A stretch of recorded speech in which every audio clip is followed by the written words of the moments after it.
in, then we can take some questions. Archie, if you can stand in the middle in between those, there you go. Very good. Perfect. And then Everybody ready? Good? Yes. Everybody good? All right, good morning, everyone. Lafourche Parish President Archie Chasson, joined by our Sheriff Craig Webre. At 6:30 this morning, we were notified of a plane crash in the Laurel Valley area of Lafourche Parish, a little bit east of the city of Thibodaux. Upon arrival, deputies on the scene did observe a downed helicopter that appears to be a crop duster that was spraying a local sugarcane field. It appears that there was some interaction between the helicopter and a utility line, and it caused the aircraft to crash. We do know that there was a single person on board, the pilot, and he is confirmed deceased, unfortunately. So we are working with the sheriff and his staff to do next of kin notifications for the family, as well as work with the company representatives to figure out exactly what was going on this morning. Both the FAA and NTSB have been notified, and we are awaiting them on the scene. They will take over, as always, the investigation from here and put together the pieces of what exactly happened this morning, and then release their report in the coming months. After next of kin notifications are done, the Sheriff's Office or parish government will release the name of the pilot, and at that point, we will ask that everyone just join in prayers for his family and the company itself for their loss. So with that, Sheriff Webre. Thank you, President Chasson. My name is Craig Webre. I'm Lafourche Parish Sheriff. As the Parish President mentioned earlier this morning, we were notified of an aircraft accident in a sugarcane field.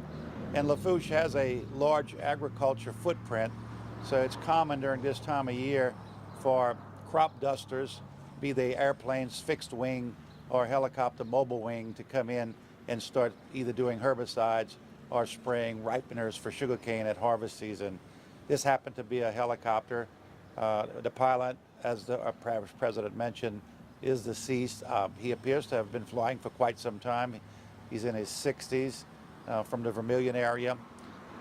I will tell you that Lafourche has had its share of aircraft disasters. We had one earlier, fixed-wing aircraft in the marsh areas near Raceland, and now we have a helicopter that crashed. This is one of the events that requires coordination between federal, state, and local agencies. Of course, FAA and NTSB have a role to play. The parish has been in contact with both of them, and they're having representatives coming to the scene.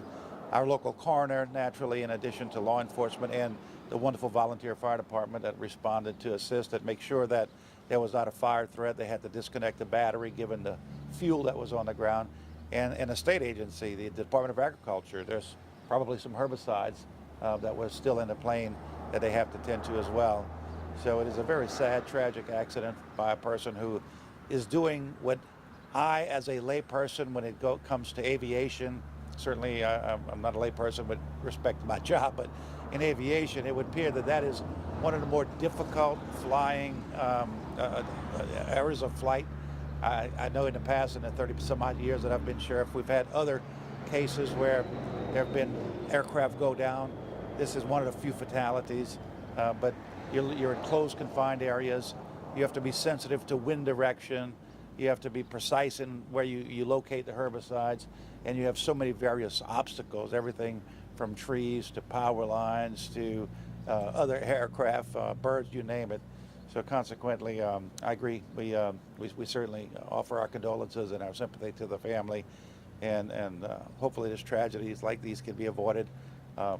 Some of the farmers are actually converting over to more drones and unmanned aircraft as an option, but I'm not trying to suggest that this is an appropriate option or not. It's just simply that it requires a lot of maneuvering, a lot of close quarters, and there's very little room for error, as you can see. Quick question. We'll start with WDSU. Are you able to give us the tail number of the helicopter?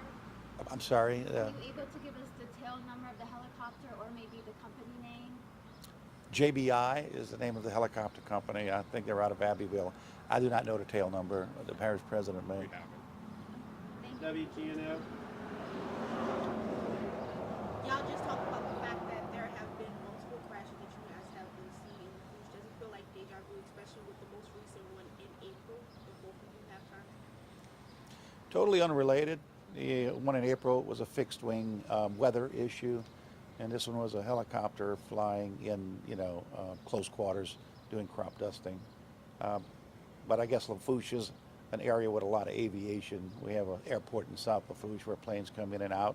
Aside from the agriculture, we have helicopters that take people offshore to work quite frequently. And you have a little airport, a decent-sized airport in Houma, and that a lot of traffic coming from New Orleans comes over Lafourche Parish as well. But it just seems like in a short period of time, we've had the misfortune of having to be involved in 2 aircraft fatality disasters. WWL, do you have any? Yes. Is this a matter of a potential malfunction from the helicopter at all?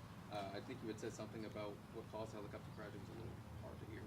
There was an employee on the ground who witnessed the crash as it occurred, and everything is suggests, although the FAA and NTSB are the agencies that will make a final determination, but as the parish president mentioned, it appears that there may have been intersection with a power line that would have been a potential causative factor. However, I'll reserve that final determination to the people that have the authority and the expertise to make that determination. What about the conditions, like just in terms of what was taking place this morning, in terms of like fog or anything in the area? No different than what we're pretty much standing in right now. Yeah. Sheriff, real quick, can you explain to us the difficulty in locating and actually going out there to that location? And can you give us a kind of an approximate area of where it is? It's not something that the public can go to. Well, if you look at the geography of Lafourche, North Lafourche in particular, off of the bayou, you have land that goes, north and east and west. And a lot of that land is very fertile and it's farmed with agriculture, and there's some cows, but and all of the land is long strips. Some of these strips go back 2 and 3 miles to the 80 Arpent Canal or to the 40 Arpent Canal. This was a very accessible site.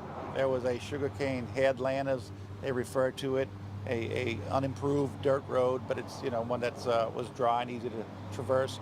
It went straight into the area where he was dusting or was spraying, and it was easily accessible, unlike the one we had back in April where it was in the middle of a marsh and you had to take airboats to get there. Just speaking about geography, could you give us an idea of how far this crash would be to like the first home nearby? Oh, what you think? Couple of miles. Yeah, a mile or 2 for sure. Just 1 mile or 2? Yeah, at least a mile, maybe more. Anybody else? Good?